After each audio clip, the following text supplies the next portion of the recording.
I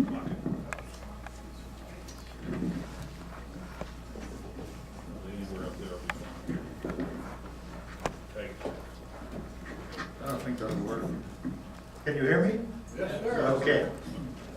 So, it's, oh, okay. Reverse. Sometime during this presentation, my knees will tell me to sit down, so I'll do that. For those of you who came to see pictures, you might as well go to the vendor room.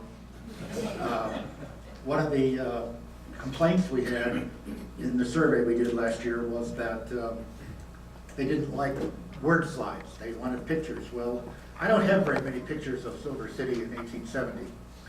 So there's lots of word slides, mainly because I can't remember this stuff anymore, so I need the slides to know what I'm telling you.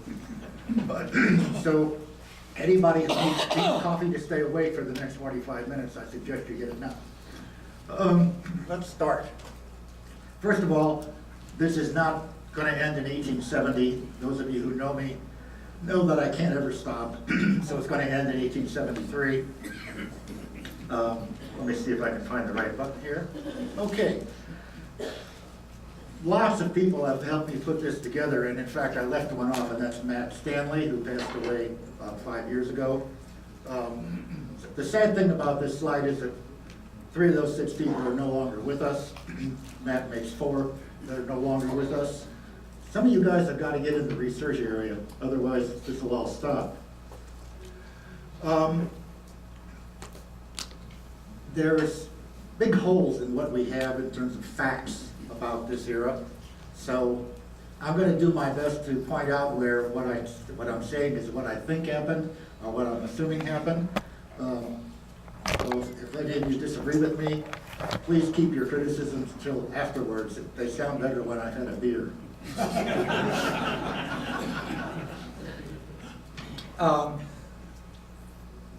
Silver City became a very important thing because from the Burlers' point of view, they wanted money out of Lyon County, and Lyon County was very gracious to give them $75,000 in bond money, provided certain conditions were met, and that is that the main line of the railroad had to be within 200 feet of the Bacon Mill.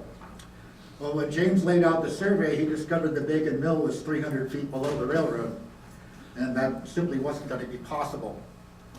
So, unfortunately, V&T management, being little autocratic, decided that they would not pass the main line that way, but they decided to do it by a branch line, but they didn't tell the Lyon County Commissioners that they were going to do that.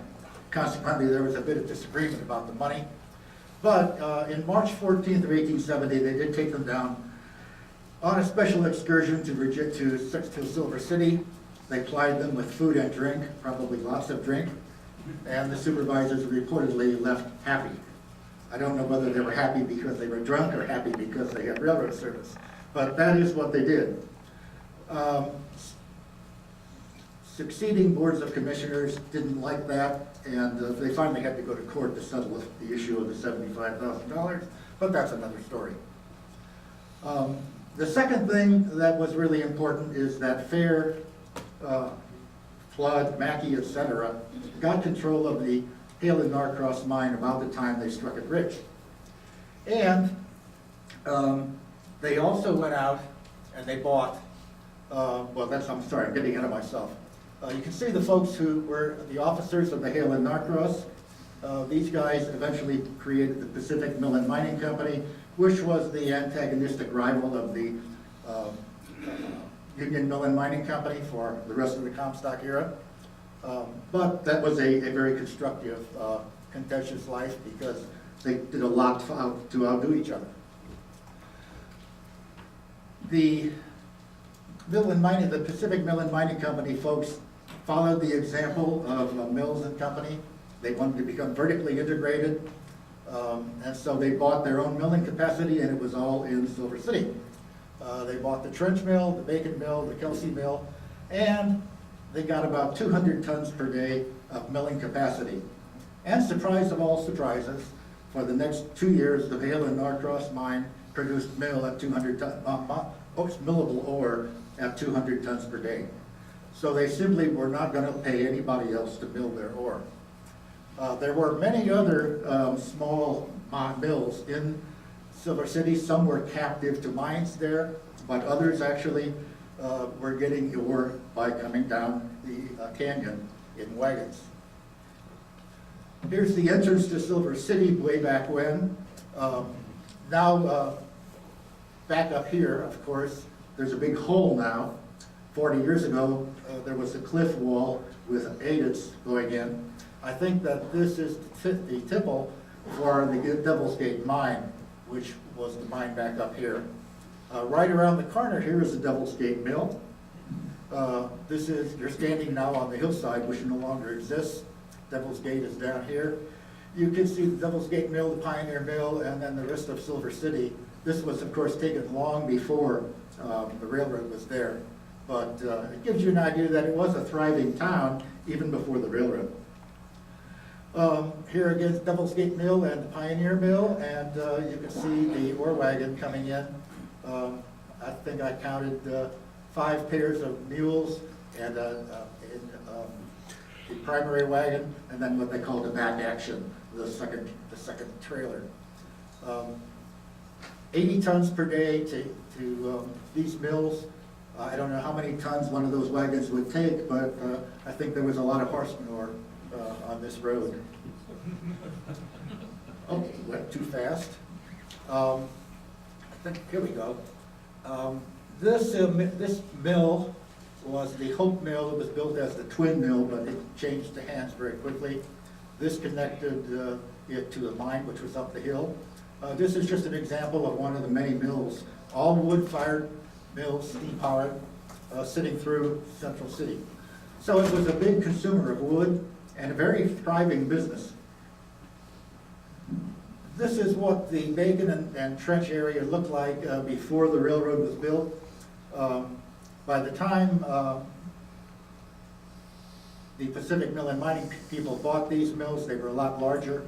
And somewhere hidden in my vast array of stuff is a newspaper article claiming that very quickly they increased the capacity of these mills and spent a lot of money to get them up to modern standards because they were very old. Here's what it looked like 6 years later. Trench and Bacon were over here. The V&T were trestle we can't see. But you can see that this area here has gotten much more modern. They built a church. They have a hotel. They have about 92 saloons. But you can see, even in 1876, a lot of freight traffic going up the hill simply because it was cheaper for them than going on the railroad. Okay. Let's talk about the branch itself. It began at a point on the main line known as Silver Switch, usually referred to just as Silver. So we have Silver, Silver Switch, and Silver City, which we'll have to differentiate. Grading began in mid-January of 1870, and the track was being laid by February 18th. The newspapers say that the railroad service began March 5th, 1870. Maybe that's true, but I don't think it was anything like full-fledged service because they were still ballasting the line, etc. Okay, so here's the V&T main line coming down from Virginia City. This is that big gravel operation that for a while obscured the main line. The branch came down the hill. This was 2% grade. I think I've got 2.5%, but I think it was more like 2. If you stand here, you can see this grade coming down quickly, and then it gets to be very flat. Goes over here to where the trestle was. This gives you a little more detail of what was there. You can see that big gravel mining operation. Here's Silver Switch, and the railroad coming down what is basically the road now. Down here, we have a very early map that points out that there was a lumber yard here. So I've assumed that this is where the railroad unloaded lumber, not cordwood, but lumber for Silver City. Line then goes over here to where the delivery trestle was, okay? Charlie, where's the highway today? The highway's out here. Oh, it's up. It's off the, yeah. Silver City is up in here. This map became out of date today.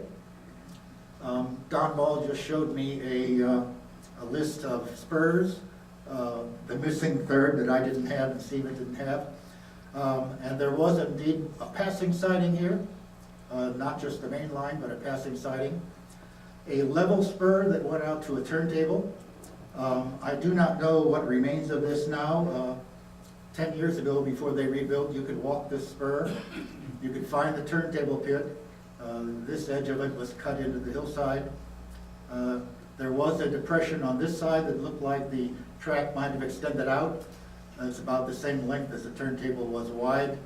But after many years, I conceded to Stephen, and we never had an engine house here. There's no evidence that we ever needed to have an engine stored overnight. The Silver Switch branch started out right about here. You could drive down that. I don't know its condition now. Okay, so we got a passing siding, about 1,500 feet, the branch itself, and then a level spur where you could store a train if you had to without brakes. We don't know the diameter of that turntable. We only know it was there from the beginning. There was a section house and crew. There was a station agent, there was a telegraph station, and there was a water tank somewhere near here. I've never found the base of the water tank. But it was basically the operating section point for the branch itself. Excuse me. The turntable was very important because it was the only one between Carson City and Virginia. And on this date, we found a telegram that says all trains, this was down trains, turn your engine at Silver City because we don't have a turntable at Carson's day. That meant the down trains would turn their engine at Silver City and back down all the way to Carson. It would have been an interesting drive, huh? Because Silver Switch was the closest passing siding to Mount House, every time a train had to meet at Mount House and the down train was late, they'd wind up meeting at Silver City. So there's just a lot of railroad activity at Silver Switch. This is what it looked like in 1971 when I drew this. Here's the main line. There were hand-built retaining walls, sections of them up here. This was obviously blasted out. And then there was a retaining wall here. But what looked like to be the main branch went down over here. But it also looked like there was a road here. So I don't know whether there was a track over here or a track over here or both. But whether any of this still exists today, I can't tell you. Maybe you can watch out when you ride the train down on Saturday. Okay, the features of the branch, the steep downgrade ended about here. There was a cut through here. This area, I think, is where the lumber yard was, and I believe they put a spur in here. This was a gentle downgrade. This was a cut into the hillside here. And of course, here was where the big delivery trestle was. And there's the features at the end. Newspapers claimed that this was 100 feet long and that this was, I think, 90 feet from this point, and that this point was 200 feet above the mill. We had cordwood chutes here to deliver wood down to these mills that were all wood fired. We have a number of different bins in this trestle. They could segregate the ore as to whether it was going to this mill or that mill or another mill. And they brought the ore down in a little tramway, a big bucket, steel bucket, and they would then dump it here into one of two smaller buckets that went to either one of the other two mills. What we don't know yet is how they got or to the third mill, the Kelsey Mill, but we'll hypothesize about that. I already told you this. These three mills that the Pacific Mill and Mining Company people owned were the major customers, but their intent was to deliver ore and cordwood to all of Silver City. And in fact, they delivered cordwood to some of the mines that were below Silver City, notably the Buckeye. Okay, here we're looking from up the hill. Here are the cordwood chutes for delivering cordwood to people other than the owners of these mines. This was a tramway to bring ore down from the other mills in Silver City. Again, they could dump it on either side to segregate the ore, and you see the little bucket on wheels. You also get an idea of the steepness of that trestle, just a different perspective. And then way up here on the hill, again, you just get a better idea of how high that really was. Neat photo. At the end of the talk, I'm going to show you a photo taken from over here, which gives you a broadside view of all this, and again, gives you a better idea of what it was like to stand on the ground. Okay, as far as I can tell, there was never any scheduled passenger service to Silver City. You can see here that the first passenger train was one car taking the board of supervisors down to convince them that everything was good and that they should give the money over to the railroad. Very soon thereafter, there was an excursion train. The newspaper claims that they had 100 people from Virginia, 100 people from Gold Hill, and that train went down the Silver City branch and picked up another 100 people. These were people all riding on flat cars, hopefully with benches, because that's all they had, except for one passenger car. I presume they let the women and children ride in that coach. All other reported excursions that picked up people at Silver City, those folks had to come up to Silver Switch by other vehicle, four-legged driven probably, and get on the train there. If you wanted to go to Silver City by railroad, you went all the way to Gold Hill. There were scheduled stagecoach service between Gold Hill and Silver City, and freight went the same way. If you needed a big piece of machinery at one of the Silver City mills or mines, that went to Gold Hill and then went down the hill on freight wagons. There was one exception.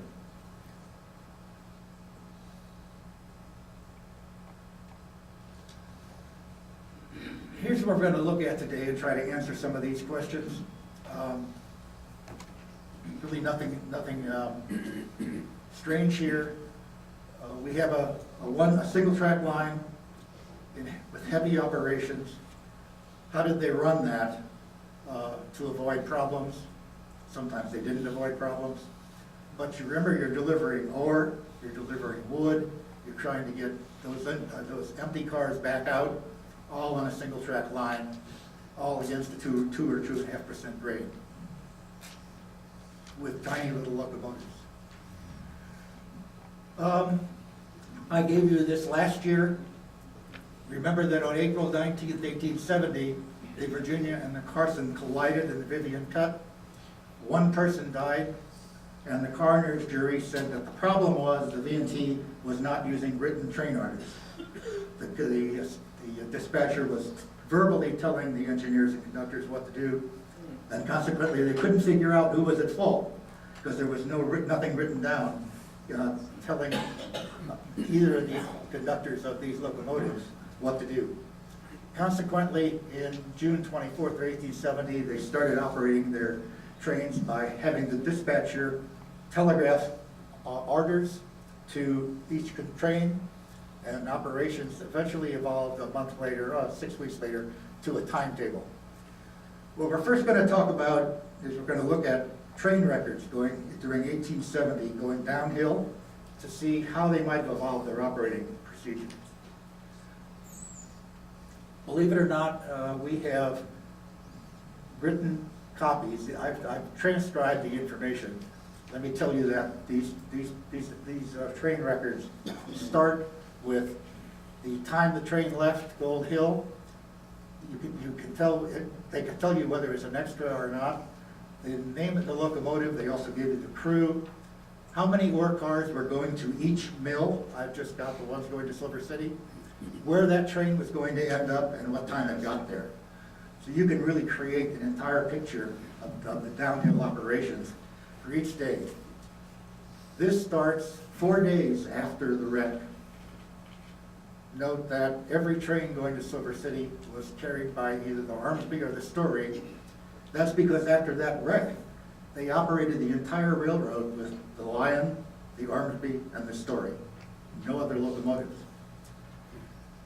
Notice down here, the Armsby took 8 ore cars down to the Bacon and 4 ore cars down to other mills. The Story, later day, took 8 ore cars down to the trench and 6 flat cars went further on. Whenever you see an asterisk, that means that those cars did not go to Silver City on that train. They were dropped off at Silver Switch for another locomotive to take down.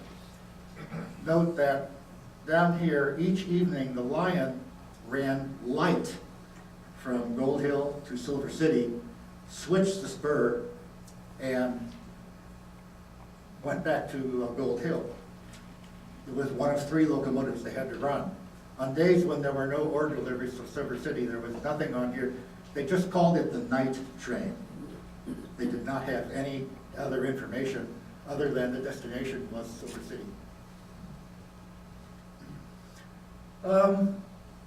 I put this up here just to go on one more day, because look here, the Lion had 8 ore cars for the Bacon Mill, 15 other ore loads for other mills down the hill, and 4 flats. And consequently, that train was, what, 27 cars. The Booth engines were good engines. They just had bad metallurgy.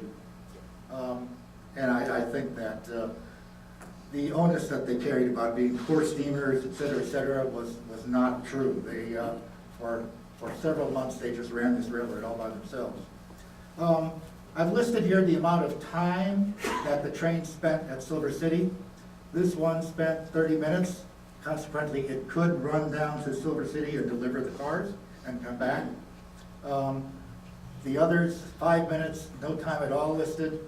48 minutes, again, these trains all went down to Silver City. Locomotives went down with the cars.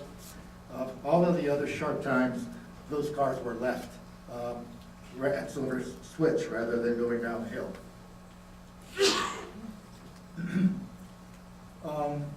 The 24th, they began to run telegraph operations. This is what I showed you last year. There were telegraph stations at Carson, where the dispatcher was located, Mount House, Silver Switch, and Gold Hill, and those were the call letters for each. Unfortunately, because the dispatcher was at Carson, he didn't issue any train orders to trains leaving Carson, so that's the hole in the information we have. Their deal was that the dispatcher would telegraph to the train crew. The train crew had to respond with a duplicate telegraph. So we have here train crew Harry Shreves and Campbell at Mount House are told to run through to Silver, where they'll find the Armsby and wait there to cross it, and then run through to Gold Hill. 13 says this is Harry Hunter's telegram to the crew. 12 is the crew's response call sign. He wrote down that he got that message at 9:10 a.m. Signed by the crew. We have at least 3 books of these. So those of you who like to call my ore car lecture rivets, you can call this one the telegram talk. Will do. Mid-July 1870, the roster book said they had 5 locomotives. The train orders indicate that Lion was generally the ballast train locomotive and the relief locomotive when they needed one. The Armsby generally switched Silver City and was also a relief train. The Story, the Virginia, and the Carson and the Comstock eventually were the scheduled train locomotives. Each locomotive made 2 trips up and down. They had 40 ore cars on hand at that time, and 5 under construction, 45 flat cars, and 7 under construction. Now I show you that because 200 tons a day go to Silver City is half of those ore cars. So either they weren't delivering much ore to other mills, are those ore cars were going up and down the Silver City branch several times a day.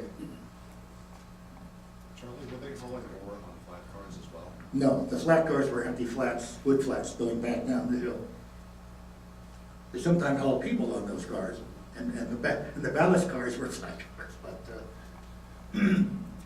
that day, they ran 10 scheduled freight trains, four accommodation trains, which was a freight train with a coach on the end, 2 extras, switching Silver City, 2 down extras, switching Silver City. The traffic was managed by the dispatcher so that the passenger trains weren't interfered with as much as possible, so that they could stay on schedule. That meant all the other trains wound up missing their times. Trains running behind schedule went into the hole wherever there was a siding. I've listed them: Baltic, Stales, Silver Switch, Mount House, or any other mill spur that was available. They also had to dodge the gravel train, the ballast train. I should say, it had to dodge the other trains. So there was a lot of maneuvering. Let's look at what it took the dispatcher to get ore to Silver City that first day of telegraph operations. At 8 o'clock in the morning, he told the story, which was at Gold Hill, to run down to Mount House and report, but to carry a flag to Silver for Armsby. So Armsby was going to be the second section from Gold Hill down to Silver, where the train would report for further orders. At 9:20, Armsby at Silver Switch was told, after the up train came by, run to Mount House and report.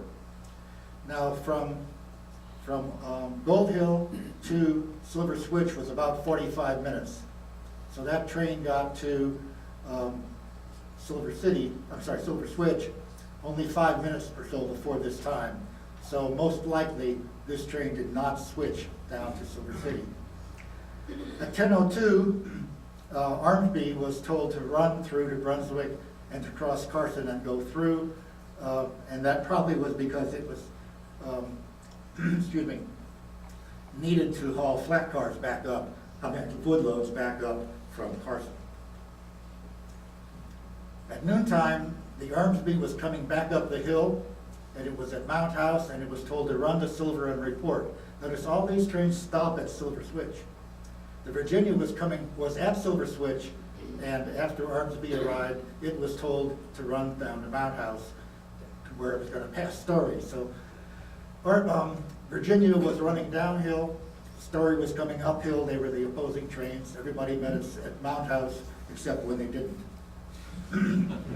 Story was told to run through, and the Armsby was told to run through carrying a flag for the Story. That doesn't make sense because Story was the scheduled train and Armsby was the second section, but that's what he wrote, so that's what we have. So at 4:05, the Story at Gold Hill was told to run Gold Hill was told to run back down the hill. Notice these engines were going up and down, up and down, up and down. They were in constant use. The Armsby was at Gold Hill and now going to follow the Story down as second section, report for orders again. The Virginia was the up train now waiting at Mount House and told to wait till the Story arrives, and then to run to Silver City and cross Armsby. So we know Armsby did stay at Silver Switch. Armsby was originally going to go to back down to Carson. They canceled that message, turned it around, and sent it back to Gold Hill. Charlie, can you explain the carry the flag a little more? When trains ran as two sections, the first section locomotive carried white flags. I think they were white on this railroad. That indicated to everybody that there was another train right behind. Later on, the V&T had trains scheduled for 10 o'clock, 11 o'clock, 12 o'clock, and second sections were called the 10.5 train, and made it kind of like a scheduled train. But every time you had more than one section of a train, the lead one had to carry signal flags that let everybody know that there was another train, so watch out. Okay, this is the train order records for that first day of operation. you can see that the Armsby kicked off at 8 o'clock with 5 flats for the Kelsey and 5 flat cars, and it was going to Carson. It did not spend any time at Silver City, so I should have put an asterisk up here. Notice that all 3 mills, Kelsey, Bacon, and Trench, were getting ore. Bacon and Trench got 8 cars apiece, and the Kelsey got 5. So 21 ore cars went down to Silver City on June 24th out of the 40 that they had. The next day, you had Armsby running into the second section, going to the Bacon with 5 ore cars, and for the Bacon, and 5 more for the Kelsey with 5 flats. It spent only 13 minutes at Silver City, and the Armsby followed as a second section later in the evening. 8 cars for the Trench and 5 flats. It spent 25 minutes at Silver Switch, so we're sure that this train did switch Silver City. Obviously, this one did as well. It spent 153 minutes at Silver Switch, which gave it plenty of time to go up and down. Down on the 26th, the poor little Armsby took 8 ore cars for the Kelsey, 7 ore cars for mills further on down, and 5 flats. That's 20 cars going downhill behind the Armsby. Again, on the 27th, you had trains. This one did not switch Silver City, but it did have 4 cars for the Trench. This one did probably switch Silver City. Both ran as second sections. So the pattern you're seeing here is that they did not switch Silver City with regular trains if they could avoid it. They always had a second section or a night train to run down the hill and back up. And one of the reasons they did this was they just didn't have very many engines. So that the engines they could rely on to run ran the regular trains, and the ones that were perhaps less reliable would switch Silver City, and usually at night.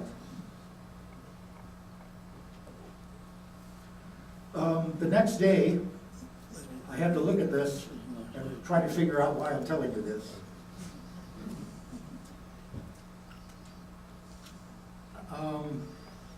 Somewhere here, I thought we had I thought somewhere in here there was an order to actually run down to Silver City and switch it, but I don't see it there. So to be honest, I don't remember why they went there. We'll skip this slide. Oh, I see now, pardon me. With this train, the Armsby dropped stuff off at Silver Switch. Then it was ordered to go to Mount House, and then it was ordered to go back. And I have never been able to figure out why it went down to Mount House instead of waiting at Silver Switch. The only reason I can construct is that for some reason or other, loaded wood cars got left at Mount House for Silver City, and the Armsby went down to get them and bring them back to Silver Switch.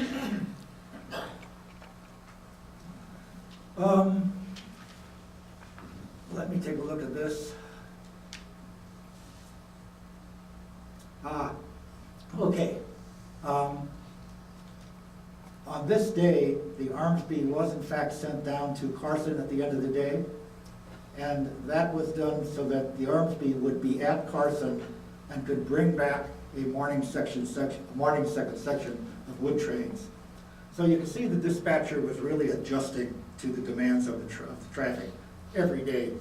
And how he did that, not knowing from hour to hour where everything was, must have been a real puzzle. And the fact that they were able to avoid many accidents is a real credit to Hunter. Here's the 26th. Again, running the second sections. The Comstock leading now.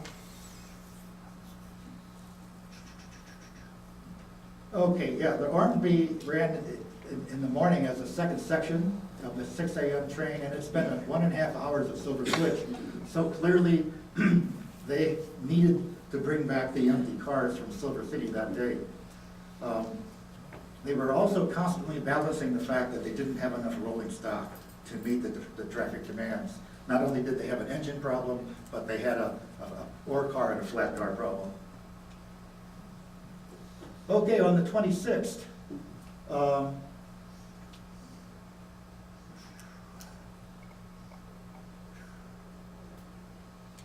yeah, here we have Armsby running an extra train, and it's at Silver Switch for 1.5 hours again. So, for reasons not known, Armsby seemed to bear the brunt of going up and down the Silver City branch, either as a second section train or as an extra train.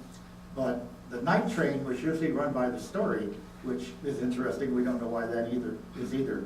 But clearly, the Silver City branch kind of took second priority for scheduling trains.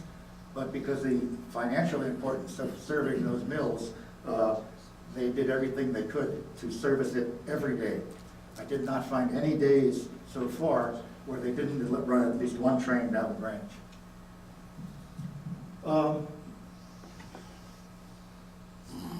Here we go, 7 a.m., Armsby is at Mount House. Run to Silver and report on your return from Silver City. So clearly the Armsby brought up from Carson cars, probably loaded wood cars, went all the way down to Silver City, left those cars, brought up empties, and went on to Gold Hill. And by this time, the regular trains were running, so Armsby had to watch out for the down train and crossed it at the Baltic Switch. There was an order on October 26th for the Lion to bring all of the dumps and flats out of Silver City. So clearly, another special train just to get empty cars back into the revenue traffic. On February 6, 1871, an order for the train to run the dumps down to Silver City, to wait for them to be unloaded, and then take them back with you. Again, coping with the fact that by now, in 1871, the Crown Point was beginning to produce ore, the Belcher soon thereafter, and there was just a huge demand for ore cars, which they didn't have. Hey, Charlie? Yes, sir. Where's the Baltic? Baltic is up in American Flat, just downhill from where the Belcher mine was.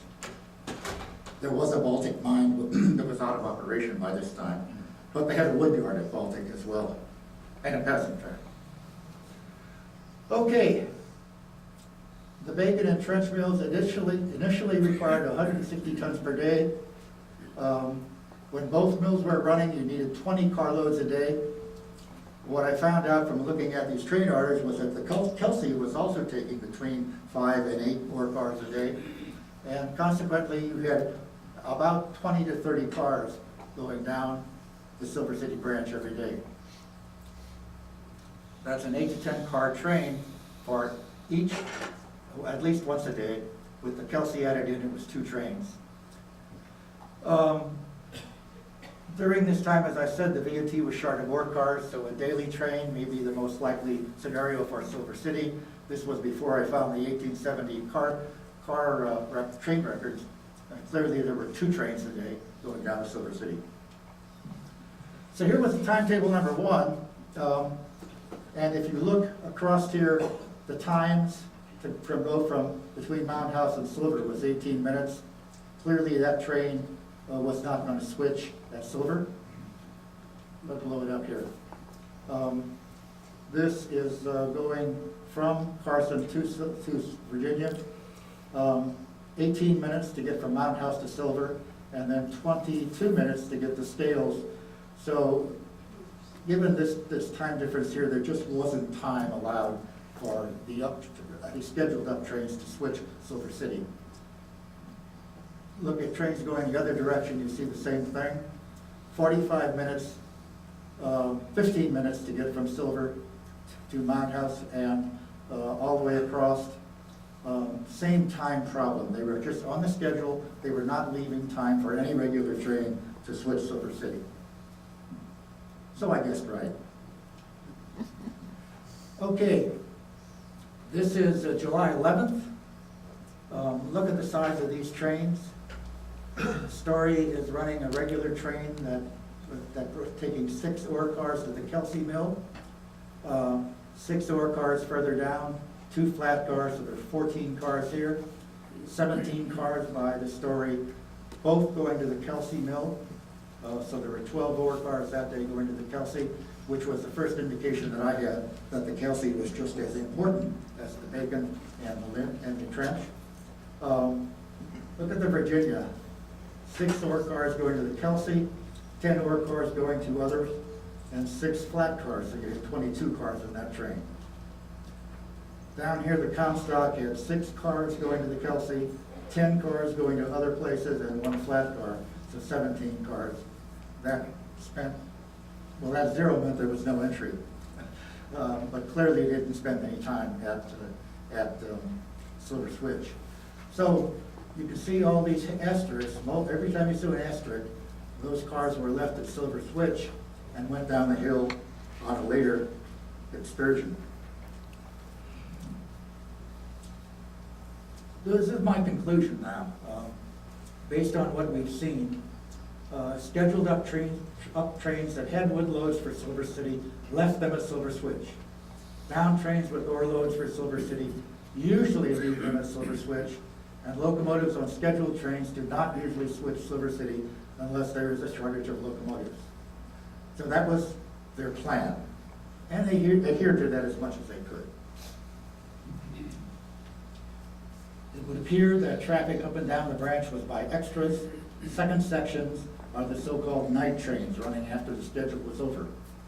And Silver Switch certainly needed sidings or spurs to store all these cars, either loaded or empty, both flats and ore cars.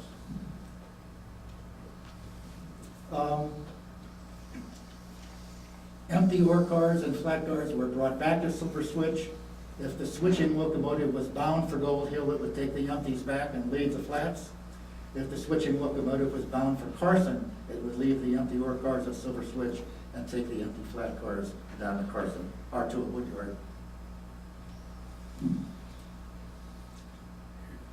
The Gold Hill Daily News told us on this day, under the head of Silver City Railroad business, 2 trains per day are run to Silver City, each train carrying on an average 120,000 pounds of ore, 600 cords of cordwood.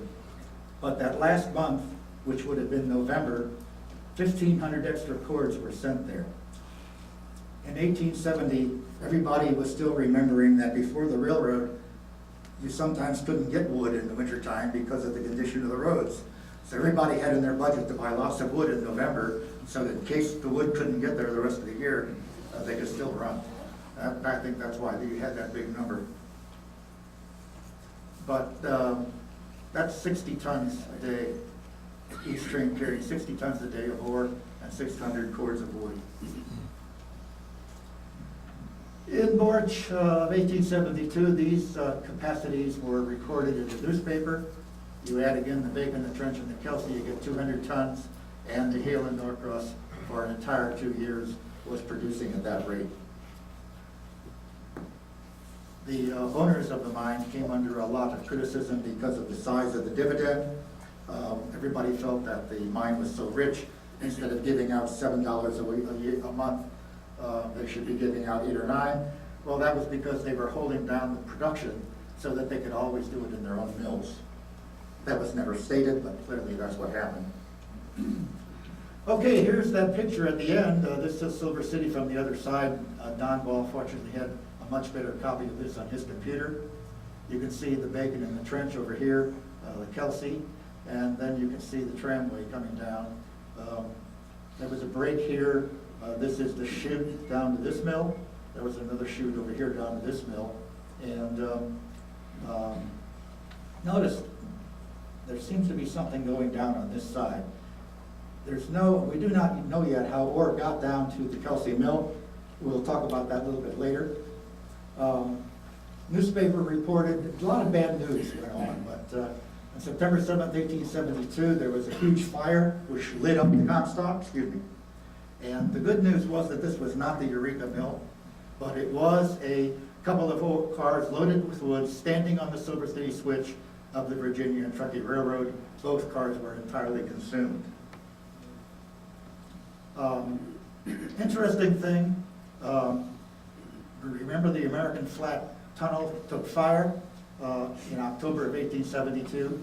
The newspaper reported that wood for the mining works and mills will be brought over the railroad to Silver City, or the most convenient point and thence hauled on wagons.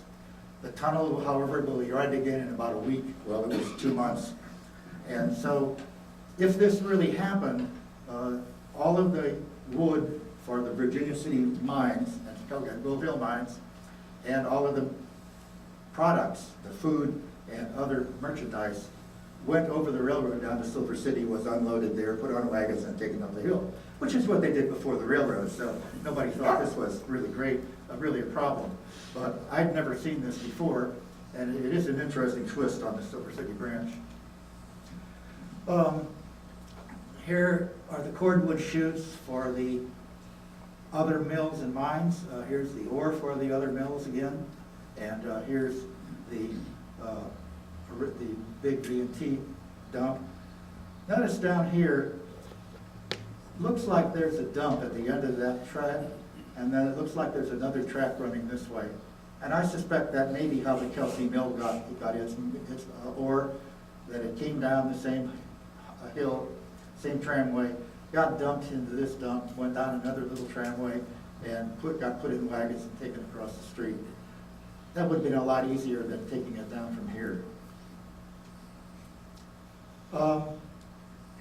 This just basically says that on January 4th, remember October 17th is when the tunnel went out, that the first ore shipped over the railroad from the Virginia section of the Comstock since December 17th, that was actually October, pardon me, was made today. It was sent from the Hale and Norcross mine and sent to the Bacon Mill.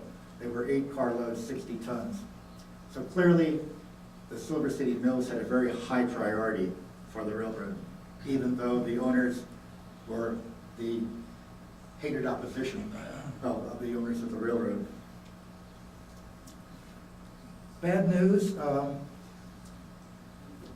p.m. today, 4 of 5 loaded wood cars, 4 or 5 loaded wood cars got loose on the Silver City switch of the railroad and ran down to the trestle work at Silver City, carrying with them several empty cars which stood in the way. The smash up of both the trestle work and the cars was terrific. Nobody was hurt. Now, all of that stuff must have gone off the edge of the trestle and down the hill.